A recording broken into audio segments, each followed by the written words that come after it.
You're listening to Mississippi Outdoors Radio on the JT Show.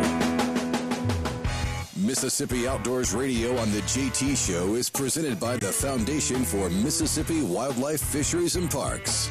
The Foundation supports projects associated with the Department of Wildlife, Fisheries, and Parks to protect and preserve Mississippi's wonderful wildlife heritage for generations to come. Riding through the bayou, headed for the sky blue, back out on the trail again and again.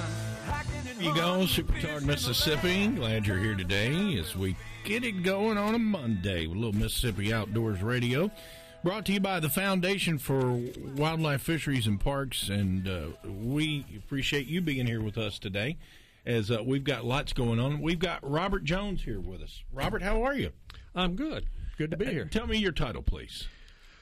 I am curator of reptiles, amphibians, freshwater mussels, and crawfish at the Museum of Natural Science. I also get involved in research. I've done a lot of research on turtles in the Pearl River and whatever else they can come up with, I usually do.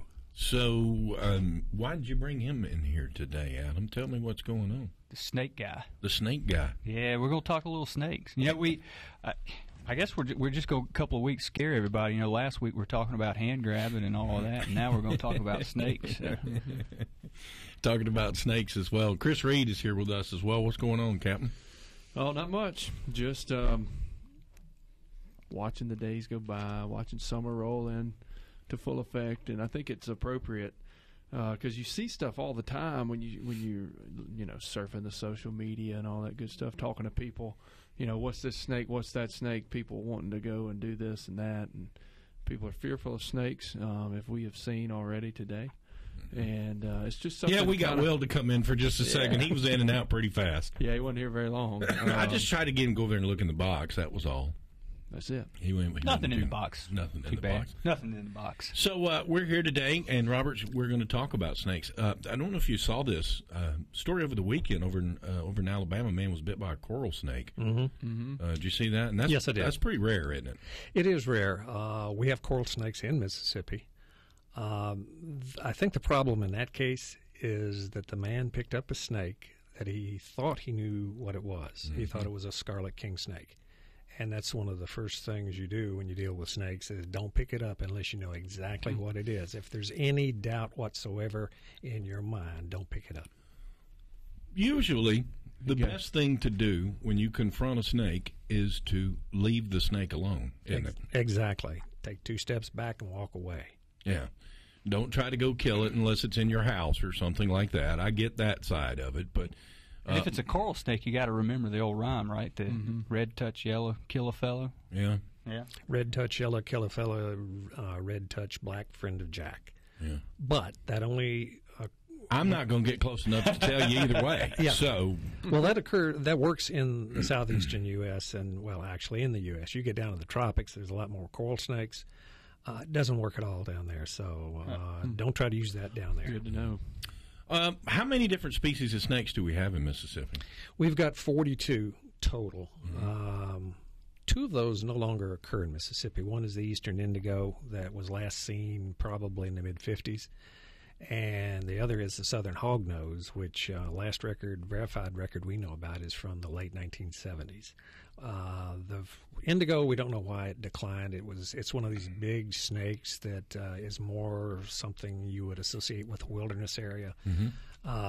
The southern hognose probably declined because of fire ant predation on the hatchlings, as best we can tell.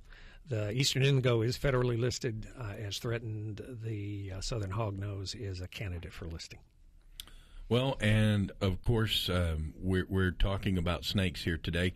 What about venomous snakes? How many species of venomous snakes do we have? We have 6. We've got 3 rattlesnakes. We got the eastern diamondback in South Mississippi, the canebrake, which is over most of the rest of the state, sometimes called timber rattler, and then we have the pygmy rattlesnake, which is kind of sporadically scattered over the state. But when you find it, you usually find more than one. Then we got copperheads and cottonmouths and the eastern coral snake. Now, of those 6 snakes, 5 of them are pit vipers. The only one that's not a pit viper is a coral snake, and it's in the same family as a cobra. So its venom acts differently on you than would a bite from, say, a cottonmouth. Okay. Somebody tweeted in the Delta that said there were 2 snake bites over the weekend in Bolivar County, a small cottonmouth and a copperhead. Wow. Copperheads are probably the most common venomous snake you're going to run into. They are. They're the most common in the eastern U.S., and they are also responsible for the majority of venomous snake bites in the country, actually. Mm-hmm. Why is it? Because they're so common. Yeah. And they also occur in your backyard. They're all over the place. There's another thing. They've done some research at the University of Georgia comparing cottonmouths and copperheads, which are basically taxonomically first cousins. Mm-hmm. The copperhead is much more prone to bite than is the cottonmouth. Cottonmouth is more forgiving. Copperheads are nervous.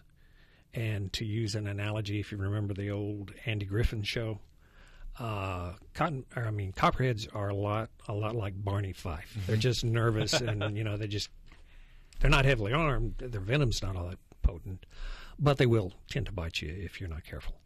Cottonmouths are much more laid back. Now, it's interesting talking about the coral snake bite in Alabama.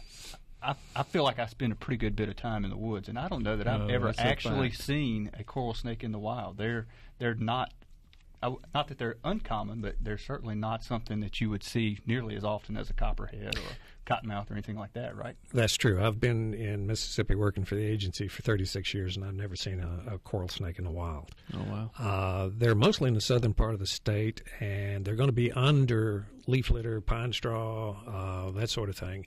About the only time you see them on the surface is during turkey season when they're out. That's during the mating season. They're going to be crossing roads, and that's generally when you're going to find them. How about that? So there you go. All right, I'm off script here, but so cottonmouth water moccasin. Is that the same thing? Same thing. Okay. Yeah. Just exactly like crappie and white perch. Right. There you go. It's just a different slang name for it. Yeah. All right, so we've all heard the story. About my cousin jumped in the pond, and he when he jumped in the pond, he hit a nest of water moccasins, and they attacked him. They were nesting together. You've heard that too, Robert. Yes, I have.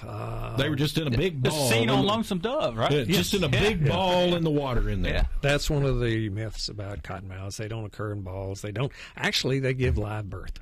They don't have nests. Cottonmouths are a snake that is just as inclined to eat another cottonmouth as to not. They're not a social animal at all. So you're not going to find a ball of cottonmouths anywhere. Mm-hmm. Most likely going to interact with them like when you're pushing a boat off a bank, things like that. They love to get under boats, don't they? They love to get under boats. I've got a ditch that goes across my backyard, and they use that as a highway between a stream downstream or down the ditch and then a pond upstream. And occasionally they'll get in my backyard. Just crawl in there. It's not uncommon to see them on ground either. No, not at all. They don't have to be in the water as well. Right. My backyard's not a swamp. No. I just happen to be moving across there. So, they can be just about anywhere. And snakes do move from one body of habitat to another, and so they're going to move from one stream to another, one pond to another. So you can find them. You can find them just about anywhere. What do you suggest? We'll get to that. Tell me this. What about the snakes? How many snakes y'all have at the museum? How many different snakes? I'm guessing live snakes, we've probably got maybe 15 or 20 different species. We've got eastern diamond back there. We got a big canebrake. We got copperheads. We got cottonmouths. We got a lot of the water snakes, and then some of the smaller ones as well. So we've got a good representation of the our live collection of snakes at the museum. I've got since I curate the collection back in the back, I've got specimens of all of the snakes that we have in the state. Here you go. And somebody said, David in Indianola says, are there any other hognose snakes in Mississippi? I caught a black one years ago. We thought it was a water moccasin. Then it started twisting and putting out a smell. Took it home to show Dad. He told us it was and to take it back where we caught it. There is another species. It's the eastern hognose, and it's very common. Mm-hmm. You find those all over the place. The southern was restricted mostly to the sandhill regions down in South Mississippi. The eastern is all over the state. It's not as common as it once was. Is that what some people call a puff adder or something? Puff adder, when I was growing up, they called it a spreading viper, or up in East Tennessee, they call it the Norris Cobra. So there's a variety of odd names for it, but it's primarily a toad eater. Well, we're going to continue here. We're visiting with Robert Jones. He is with the department. He's their reptile guy. Adam Butler's here. Captain Reed is here with us as well. We're talking about snakes. And if you'd like to ask a question, 888-808-8637, C-Spire text line 601-879-4395. As we continue here with Mississippi Outdoors Radio, brought to you by the Foundation for Wildlife, Fisheries, and Parks, and it's up next. Hang on.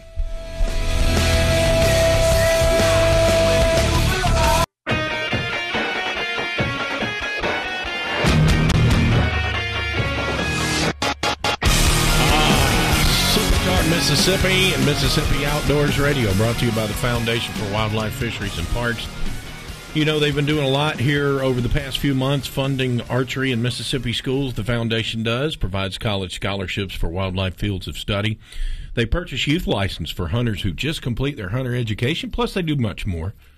And you can learn more about the foundation, MWFP.com, foundationMWFP.com. And you can check that out. Bob Jones here with us. He's with the Mississippi Department of Wildlife, Fisheries, and Parks, and he's their reptile guy. Adam Butler here, Captain Chris Reed here with us as well.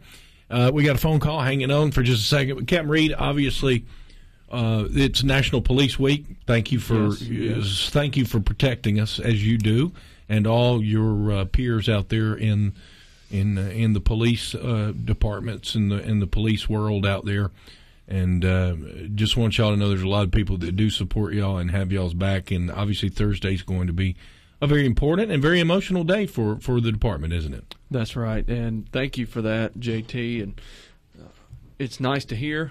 This week is National Police Week, and Thursday is our department memorial service for our fallen officers who have died in the line of duty, and that's 12 officers that we have lost, unfortunately, since 1932.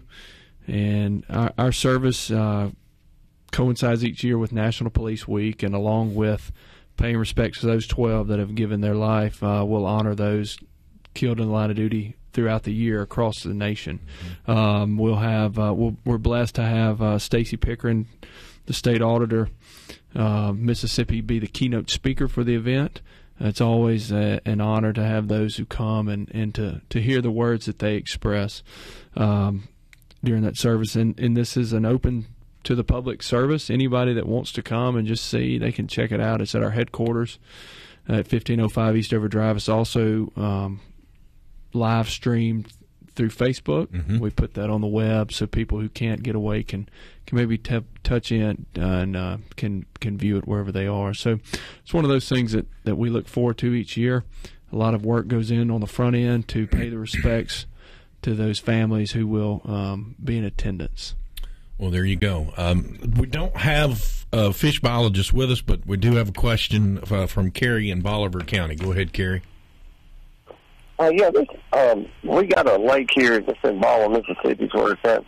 But anyway, we got about a 4-acre lake, and all of a sudden the water changed this morning to, I know it's early this morning, to a dark brown-like color. And we got dead fish everywhere, and we don't know what could have caused this. So. Could have turned over on them, huh? Yeah, I'm wondering, yeah. It could very well be some type of oxygen deficiency. A little early for that, but that sounds what it sounds like what it would be. It's been unseasonably hot, and maybe have something to contribute to it. But 601-432-2199, I believe, is the biologist desk there at our Fisheries Bureau, and they definitely know. Yeah, it can help you. Yeah, they can help you. Maybe get somebody to come out there at least take a look at it for you. Sure. 14391. 2199. 801-432-2199, and they can connect you with one of the fisheries people, and they should be able to give you some indication. It does sound like it could be oxygen related, although it is a little early in the year for that. But Chris is right, and it has been pretty hot. So. It's been a hot, dry week. Yeah, and not wind, nothing really. Right. I mean, if it happened overnight like that, that's what it sounds like. You know, if you've been seeing fish dying here and there, but it just happened and all of a sudden like that's really what it sounds like. I hope that helps you, dude.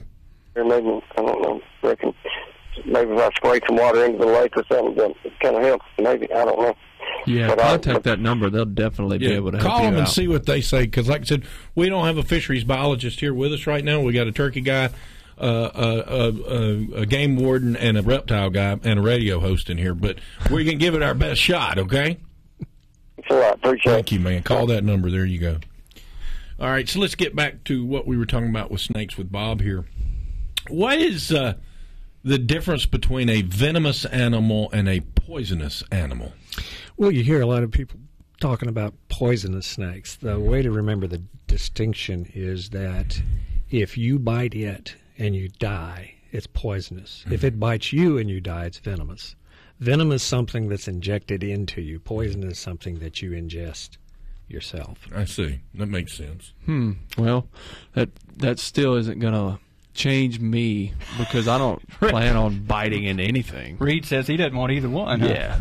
That's just me, though. I know people that love fried rattlesnake, but that's just none for me. Thank you. I appreciate it. And for the record, JT, during turkey season, I always wear snake boots. Yeah. That's a must-have part of the turkey hunting attire. Have you ever had any close calls?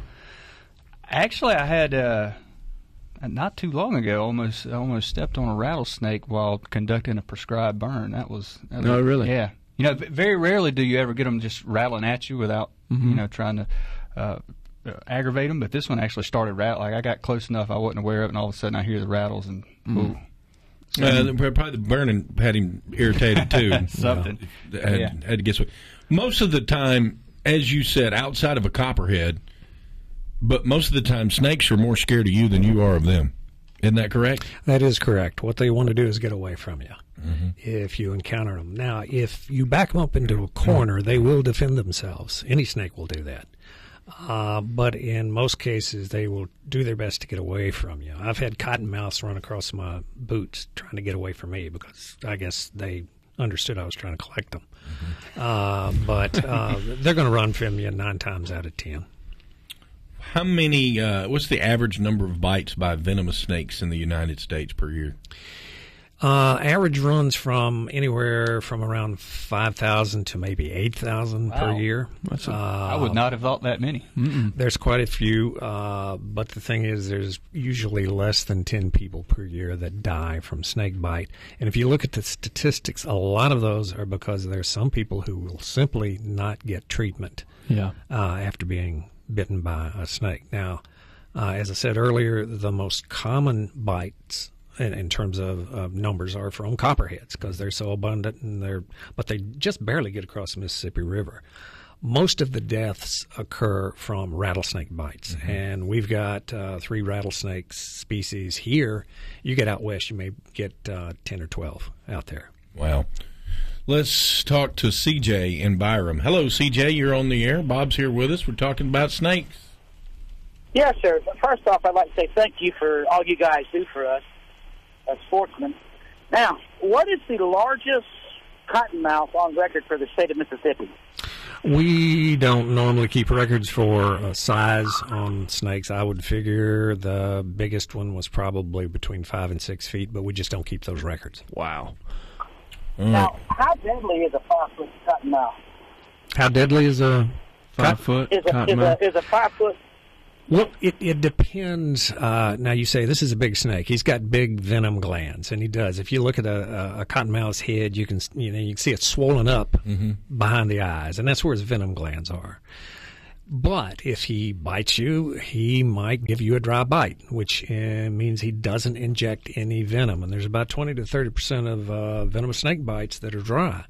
Or he could give you a normal dose, or he could unload his depending on how upset he is, he could probably unload his entire quantity of venom into you.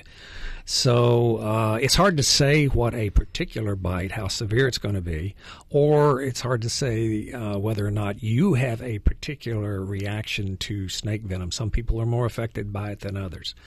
The thing to keep in mind is any venomous snake bite is something that you need to treat by going immediately to the emergency room.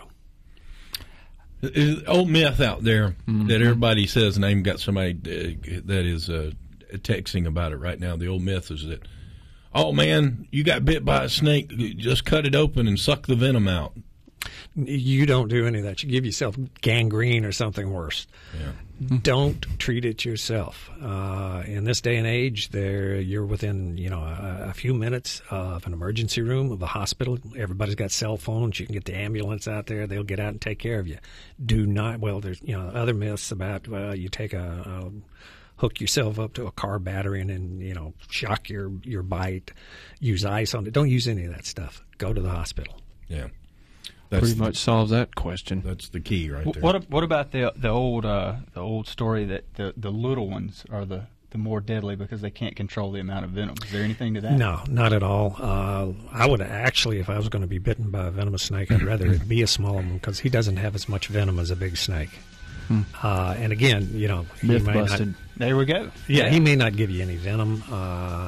It just depends on the snake and what his attitude is at that time. Bob Jones is here with us. He's with Reptiles with the Mississippi Department of Wildlife, Fisheries, and Parks. Adam Butler, Captain Chris Reed here with us as well. We'll continue to talk about snakes.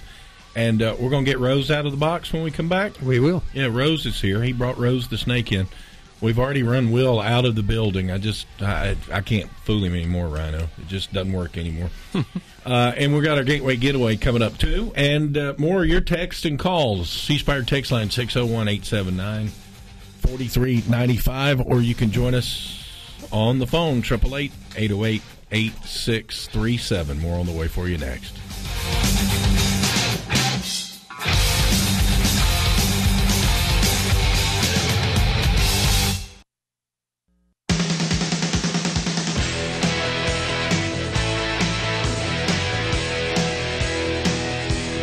Here, Mississippi Outdoors Radio, brought to you by the Foundation for Wildlife, Fisheries, and Parks. And, of course, our Gateway Getaway, brought to you by Gateway Tire and Service Centers. Anywhere you can hear my voice. If you can hear my voice, there is a Gateway Tire and Service Center near you. And they invite you to come by and make sure your car is ready to get away to one of many, many state parks here in the state of Mississippi. Gateway Tires and Service Centers brings you the Gateway Getaway, which today is Lake Louns State Park, located on a beautiful 150-acre lake in Columbus. They offer unlimited opportunities for fishing and camping.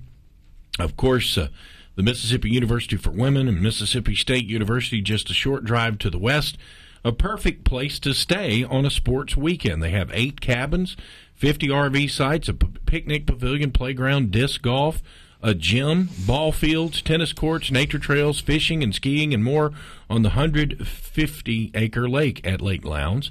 And, of course, Kids to Parks Day is Saturday, May 19th, and Lake Louns is one of several parks hosting this fun-filled day. For you to make plans now. For more parks hosting Kids to Parks Day, check out mdwfp.com. Make a reservation there or call 1-800-467-2757. Or your annual park permit for $50 that will give you access to all the state parks for a year. We've got Bob Jones here with us again, Chris Reed and Adam Butler, and we're talking about snakes today. And I believe we're going to get Rose out of the box now. And can you believe how big that cottonmouth is in that box we're fixing to handle? It's not a cottonmouth, Reed. It's a big black cottonmouth. If it was a big black cottonmouth, I don't know if I would be standing in here. I could deal with a plain snake. So have you got her out? I'm going to get her out. Now, normally she's docile. Right. And indigos have one of the strongest bites of snakes in the southeastern U.S. Yes. So I'm going to try to get down there, get her out. But if she's in a bad mood... What are you going to do if she bites you? I'm going to scream. He's going to drop her, and he's then she's just going to give her to you. Yeah. We're going to give her the studio if he drops her. Well, you said she was in good mood. Maybe she'll think my boots are friendly. Yeah, she Man, is. She is normally in a good mood. She just spit something in the box. No, that's a little too close to me. I just hope nobody here smells like a rat. We're all in trouble. No, I don't think anybody smells like a rat. So how do you know if she's in a good mood? She's not biting me. Has she bit you before? No. She's blunt, I guess. No. She, as far as I know, she's handled quite a bit. They use her in the education programs at the museum. She's very docile, but again, if you reach in there and grab her too hard and mess with her, she might just. You're holding her awful close. I guess you want to hold her close though, like that, huh? Yes. You don't see her looking at me. She's looking at me. He's not holding her very tightly either, JT. Like, he could drop her. Just if she wants to go, she's gone. I don't want to squeeze her at all. Yeah. I don't want to upset her. Yeah. How old a snake is Rose? I think we've had her 5 or 6 years. I'm not sure how old she actually is. This is an Eastern Indigo. This is the one that we don't have anymore. Mm-hmm. They get up to 8 feet in length. Mm-hmm. We've got one specimen from the 1930s in the museum. It was collected back during the WPA days. Mm-hmm. It's quite a bit bigger than this one. But these guys are rattlesnake eaters. They'll eat eastern diamondbacks. They'll eat just about any snake they can get. They will eat a variety of things. They're not constrictors. They're not venomous. A lot of times their bite is so strong they just start grabbing another snake and swallowing. Wow. And if they get a rat, sometimes they'll bash it around, make kind of a mess in a cage. But they can subdue just about any prey they want to subdue. How about that? Look at that thing breathing. Let's just. Well, you can touch her if you want. She's not going to bite you. Well, maybe not. Yeah. Now she's coiling back, preparing for a strike. She's reacting to I don't like She's you, loose, Chris Reed. JT. Mm-hmm. Come on, big girl. All right. Well, she did. Yeah, don't mess with the snake, Reed. You can get yourself bit here today. Don't make Rose mad. No, let's not upset her. Yeah, she is pretty cool. Gosh, she's got a long tongue, man. Yeah. Wow. And she's sampling the air to see who's here, what's here. Has Rose ever had any babies? No, that's one of the reasons. Mother's Day for her? That's one of the reasons we got her. For some reason, she couldn't breed, so the breeder he's from California. He donated her to us. Let's talk to Tanya, who's in Boonville. Hello, Tanya. She got a question about snakes. Uh-oh. Hang on, Tanya. We'll come back to you in just a second. I don't think the pot's up, but that's okay. We'll get to her in just a minute. Which venomous snake is the most responsible for the bites in the U.S.? It's going to be rattlesnakes as a whole. Yeah. Most bites is going to be a copperhead, but the most deaths are going to be from rattlesnakes. What's the best way to keep from being bit by a venomous snake? First thing to do is, if you see a snake, you don't know what it is, don't mess with it. Something like anywhere from 50 to 75% of venomous snake bites occur when someone sees them and tries to kill them. Now, in a lot of cases, alcohol is involved. But if you're in a situation like in your backyard and you see a cottonmouth and you don't want it there, you can call animal control if you're in the city, and maybe they'll come out and get it. Or if you're in the countryside, you may just want to shoot it because you really don't want a cottonmouth in your backyard where you or your kids or your dogs are walking around. Mm-hmm. If you're in the city limits, like in Brandon, for example, you can't shoot a gun inside the city limits. Pellet gun, you could if you that good a shot, and you can get close enough. One of the things you don't want to do is pick up a switch and go down and smack it around the head and hope you're going to kill it. That's not going to work. You can dispatch it, but you got to be, use it. They make these wonderful implements called hoes and shovels that you can use to dispatch those snakes. You don't have to get that close to it, unless you got one of those little hand hoses, and then you're in trouble anyway. Let's try Tanya in Boonville. Hello, Tanya. Hi. What's your question? Yeah, I just have a question about the hognose, or some people call it the spread mouth. Their heads look poisonous, but I've always heard that they're not poisonous. Is that true? They're not venomous. They actually, when you first encounter a hognose, he'll spread his head and he'll hiss and he'll act just vicious as all get out, but that's all bluff. And if you persist in messing with him, he'll suddenly die on you, At least it appears that way. He'll turn over, flop his tongue out, usually defecate, and act like he's dead. Because I guess he assumes nobody's going to eat a dead snake. And if you turn him back over, he'll turn right back over because he knows the dead snake's supposed to be on its back. Now, they're not venomous, at least in not a danger to us, but there is some indication that hognose snakes may have saliva that is slightly toxic. Their principal prey are toads, and it may work on those a little better. There's one guy years ago who was fooling with toads, and then he picked up his hognose snake, and it tried to swallow his tongue his thumb because it thought, it smelled like a toad, so he swallowed it, and he bit it a little bit, and the guy's arm swelled up. So there's some indication that maybe their saliva has some reactive properties that resemble venom. Well, Rose seems to be chilling out. She doesn't seem to be bothered by this at all. She doesn't be. She's a very docile snake, and indigos in general are pretty docile. They will bite on occasion, but she's been handled a lot. She doesn't know me that well, but she's acting very well. I think she's a little cool, which is good. If she gets overheated, she gets a little testy. Which we all do. So how close, I realize we don't have the indigos anymore, but they have them in Florida, correct? They do. They have them in Florida. They used to have them in Alabama, and I think there's some in South Georgia. Mm-hmm. There's been some attempts to raise them in captivity and release them in their former range, but that hasn't been successful so far. Mac is in Louisiana. He's got a question. Go ahead, Mac. Yeah, we hunt 20 miles south of Venice and Passaloo. And been there for 18 years, and we see a few moccasins, but copperheads we see a lot, and we've had some close calls. Just curious, if somebody got bit, what's the time frame as far as getting back up to Belle Chase or New Orleans to get treatment for that? You've got plenty of time as long as you don't dawdle or piddle around. Get there as soon as you can. You've got time, particularly with the copperhead bite. But the longer you wait, the more the chance is that you're going to get necrosis from the venom. Cottonmouths, pit vipers, all those have venom that affects your tissue. Essentially, it looks like it's starting to digest your tissues. So, and it's going to be very painful. So you need to get the guy to the hospital as soon as you can. Well, somebody can roll up wherever. It takes us usually an hour to get back up wherever to Venice. And then another an hour to get to New Orleans or Belle Chase in those areas. Is that plenty of time?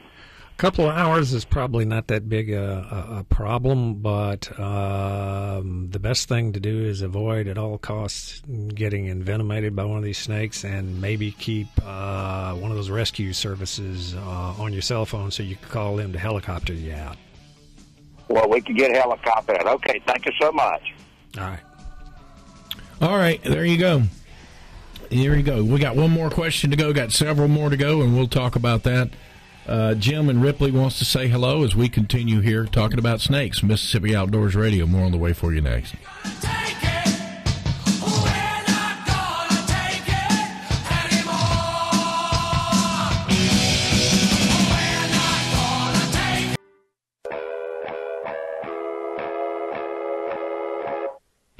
Last one here today on Mississippi Outdoors Radio, brought to you by the Foundation for Wildlife, Fisheries, and Parks. And Adam Butler is got something going on with the Mississippi Museum of Natural Science. I'm going to make a little announcement for Nicole. She's not in today, but the museum this weekend, May the 19th, is having a Get Your Feet Wet exhibit, I guess with the creators of the Splash and Bubbles TV show that comes on PBS. I know a lot of the kiddos like that, so that's something you may want to take folks to see. Going to have a special showing with those creators there at 11, 1, and 3 at the museum this weekend. So well, y'all check it out. Nick James tweets in, the snakes are out. I killed 4 cottonmouths in a week. Yeah, they're out. It's their time of year. They're wanting out. They've been all holed up for the winter, and they're ready to get out and move around. Jim and Ripley, you have a question for Bob? Yeah, I was just going to tell you about my dog. I got a Siberian Shepherd. He's like a German Shepherd. He's Russian breed. And his hobby is killing snakes and moles. If you ever see him pound on the ground like a polar bear does ice, he's fixing to get a mole. He's no telling how many. I know how many he's caught. Although I'm just ashamed to tell anybody. But I used to just have them, just twos of them in the front yard. I don't have any no more. He'll be 5-year-old this August. Do you have a question, Jim? I sent you some pictures of him a while back killing a snake. All right, man. Do you have a question? No, I don't have no question. I just don't care about my dog. Thank you, man. I appreciate you calling in today. Dogs and snakes, they commonly get bit too, don't they? They do. Some dogs don't seem to have much of a reaction to it. Some of them it kills. There's actually, I had a pup that was bit by a cottonmouth, and it was a small dog and a small cottonmouth. After $400 of vet bills, I knew the snake was somewhere in the backyard. I waited till it rained, caught him on the way out of the backyard, and now he resides in a jar at the Natural Science Museum with a tag on him. So if your dog is bit, same thing as with a human, you need to get them to a vet and get them checked. Take them to a vet. Could be there's no reaction to it, maybe not be much venom injected, or it could cause him a lot of problems. So get him down to the vet as soon as possible. Guys, you got any more questions? I got one. Talking about the antivenom, how critical is it to know the specific species of snake to match the antivenom? So, like, do you have to know that when you go to the hospital to say it was a copperhead? Or no, if you assume that you've been bitten by a venomous snake, most of the pit viper antivenoms will work on all those pit vipers. Okay. And you don't even have to have the snake with you. Because if, you say, well, they used to say, kill a snake, bring it in. Well, you could get bit 3 or 4 more times. If you had a dry bite the first time, you may have more than that by the time you get to the hospital. So they will know at the emergency room whether or not it is a venomous snake, and they won't start administering antivenom until they start seeing symptoms. Now, that doesn't hold for the coral snakes. Sometimes you're not going to have much of any symptoms, in some cases as long as 12 hours later. So they have to keep you under observation to make sure that, if you think it's a coral snake, they still need to watch you. The key to it is, as Wes said, the best thing to do is if you see a snake, leave it alone. Yeah. And I know naturally people want to go kill it. The sad part about it is we kill a lot of good snakes that actually run off the venomous snakes. Right. Which the king snake's the number one. I mean, he is the king snake. That's why he's called that. He is the. They'll run off the bad snakes, won't they? Well, they'll eat them, but one of the odd things is that Cottonmouth is a big snake eater, so you're sort of between a rock and a hard place there. Cottonmouths will eat other snakes. They'll eat copperheads. They'll eat eastern diamondbacks if they can get a small enough one. So king snakes are good to have around, but then you've got to, do I want a cottonmouth around to eat the copperheads? It's just kind of hard to figure it out. Yeah. Well, and obviously we know, what's the most common snake we all see? Probably chicken snake. Rat snake. snake. Depending on where you're at. Some places it's called a cow snake, but down here it's called a chicken snake. It's probably the most common. It's a pretty good-sized snake. Yeah. Big egg eater. There's actually some research showing chicken snakes are really responsible for the loss of a lot of turkey nests. Yeah. So had to throw that in there. Little turkey tip in there. You knew it was coming, didn't you, Ray? Always. You knew it was coming today. Justifying his position. At some point, huh? There you go. Thanks for coming in, Bob. Appreciate the visit. Well, thank you for asking me. And don't forget, Mississippi Museum of Natural Sciences is there. They've got all types of snakes and things, and y'all can go by there and see them and check them out. We have it on the Believe It or Not exhibit opens this Saturday. Yep. Ripley's Believe It or Not. Yeah, y'all make sure you check it out, all right? All right, guys, thank you very much. Appreciate you being here today. Mississippi Outdoors Radio. Appreciate everybody coming in and saying hello today. And don't forget about all the things going on at the Natural Science Museum this weekend. As he said, Ripley's Believe It or Not and more. So there you go. Gallo Rewinder, the Eagle Hours on the way next. We'll see you guys next week for more Mississippi Outdoors Radio right here on Super Talk Mississippi. And it'll feel like the whole wide world is raining down on you. I'm brought to you courtesy of the red, white, and blue.